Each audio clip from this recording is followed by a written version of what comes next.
Shalom, everyone. Welcome back. For those who are not familiar, I give these videos almost every Friday on this same station at ChabadUC.org, and you're very welcome to join us for it. I'd like to remind you all that Passover is coming up, and we are taking reservations now for the first night of Passover Seder, which will take place at the synagogue. It'll be a beautiful catered meal, and I'll be running the Seder myself. You can make your reservation online at ChabadUC.org, and you'll take a look at all the Passover information there. Don't forget to sell your chametz before Passover, and everything you wanted to know about Passover is there.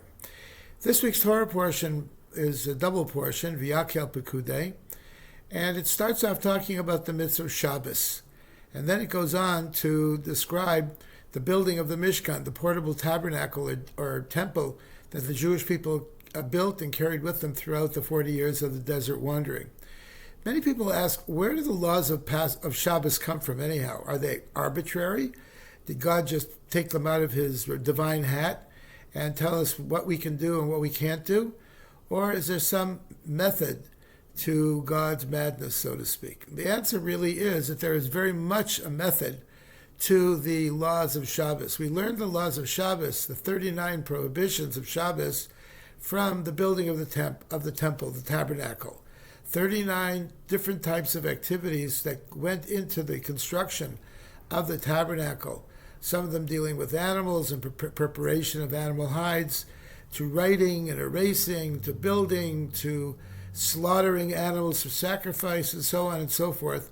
All of these things, there are 39 biblical prohibitions of the Sabbath based on these, and then there are many other rabbinical prohibitions as well, which we learn, such as muktzah, the prohibition of using objects which their purpose is usually for a mundane purpose, such as writing things down so you don't take a pen or a pencil in hand, and various tools that we would normally use, which were used for the construction of the temple.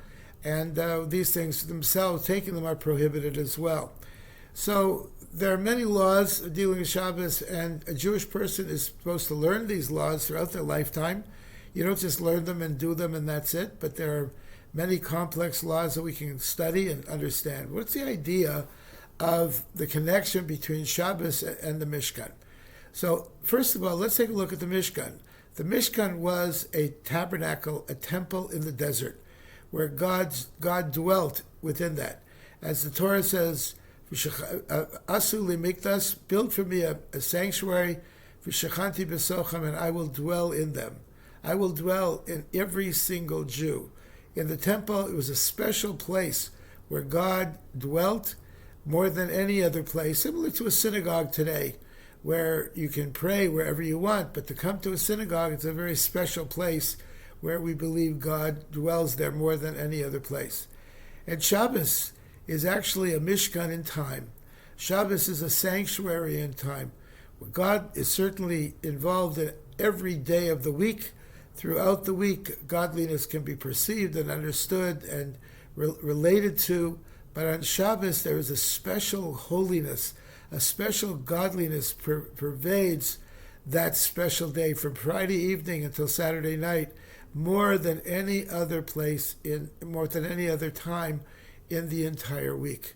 So by observing Shabbos, Shabbos is, as it's been described in many books, as an oasis in time, a place where we go away from our mundane activities and we perceive God in a much more deeper way, in a much more intimate way than we do during the rest of the week.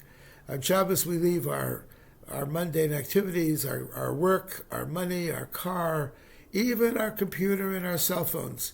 We leave them and we do not deal with them, and we do not have anything to do with them. On Shabbos, we spend time with our family and friends, with good food and prayer. We spend more time in the synagogue than we do during the week. We learn Torah and we study the teachings of our faith much more than we do during the rest of the week. And above all, I think we devote time with our family, our children, our wives, our husbands. And this really gives us more of an energy for the rest of the week, so that we leave all these activities behind. And Shabbos is really indeed a place where godliness can be felt much more than the rest of the week. If you haven't tried it, you should try it. If you're interested in learning more about it, or spending a Shabbos, or even a Friday night dinner, why don't you give us a call?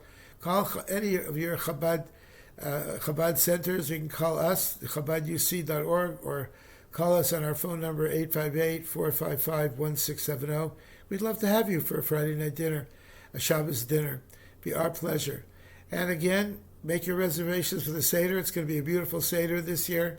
We look forward to seeing you all. So, Shabbat Shalom. Candlelighting in San Diego is at 6:40 this Shabbos. Shabbat Shalom.